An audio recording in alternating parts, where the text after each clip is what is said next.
മുൻ രാഷ്ട്രപതി KR നാരായണന്റെ പ്രതിമ അനാച്ഛാദനം ചെയ്യുന്നു. രാജ്ഭവനിൽ രാഷ്ട്രപതി ദ്രൗപദി മുർമുവാണ് പ്രതിമ അനാച്ഛാദനം ചെയ്യുന്നത്. ഷിജോ കുര്യൻ വിവരങ്ങളുമായി ചേരുന്നു. ഷിജോ, ഈ രാജ്ഭവനിൽ ആദ്യമായാണോ ഒരു മുൻ രാഷ്ട്രപതിയുടെ പ്രതിമ വരുന്നത്? അജിംസ, അതെ, ആദ്യമായിട്ടാണ് മുൻ രാഷ്ട്രപതി KR നാരായണന്റെ പ്രതിമ രാജ്ഭവനിൽ സ്ഥാപിക്കുന്നത്. ആ പ്രതിമ ഇപ്പോൾ അനാച്ഛാദനം ചെയ്തിരിക്കുന്നത് രാജ്യത്തിന്റെ രാഷ്ട്രപതി ദ്രൗപദി മുർമുവാണ്. അല്പസമയം മുമ്പായിരുന്നു ഈ ചടങ്ങ് നടന്നത്. രാജ്ഭവൻ തന്നെയാണ് ഈ ദൃശ്യങ്ങൾ പുറത്തുവിടുകയും ചെയ്തത്.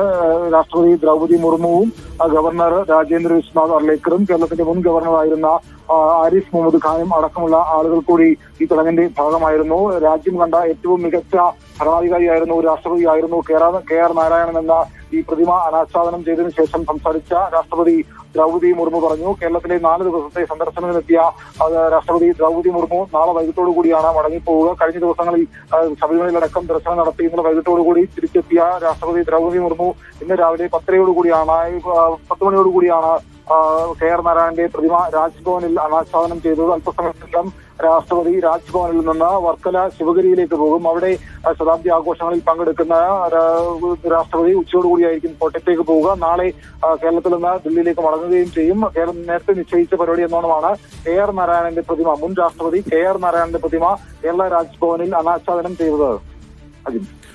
ശരി, കേരള ഗവർണർ അർലേക്കർ, അതുപോലെ മുൻ ഗവർണർ ആരിഫ് മുഹമ്മദ് ഖാൻ തുടങ്ങിയവർ ഈ ചടങ്ങിൽ സംബന്ധിച്ചു. പ്രകടമായ ഒരു കാര്യം, സർക്കാരിനെ പ്രതിനിധീകരിച്ച് ആരും ആ ചടങ്ങിൽ ഉണ്ടായിരുന്നില്ല എന്നുള്ളതാണ്. ഷിജോ കുര്യനാണ് വിവരങ്ങൾ നൽകി.